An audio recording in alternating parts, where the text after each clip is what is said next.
ചാലക്കുടി ഉപജില്ലാ കലോത്സവത്തിന്റെ വിളംബര ജാഥ നടത്തി. കൊടകര LP സ്കൂളിൽ നിന്നും ആരംഭിച്ച ജാഥ കൊടകര ഗ്രാമപഞ്ചായത്ത് president Ambili Soman flag off ചെയ്തു.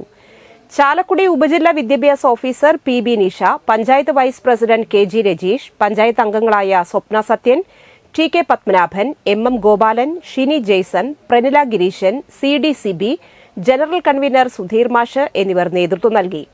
വിവിധ വേഷധാരികളായ കുട്ടികൾ, സ്റ്റുഡന്റ് പോലീസ്, NCC, SPC കേഡറ്റുകൾ, വിവിധ വിദ്യാലയങ്ങളിലെ അധ്യാപകർ, അനധ്യാപകർ എന്നിവർ പങ്കെടുത്തു.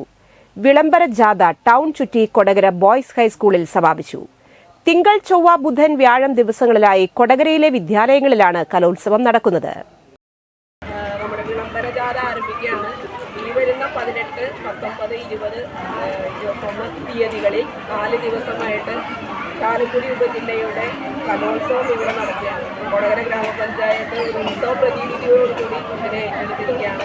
അതിൻ്റെ ജനങ്ങളിലേക്ക് എത്തിക്കുന്നതിന് വേണ്ടി ഒരു വിളംബര ജാഥ എല്ലാവരും ഓഫീസിൽ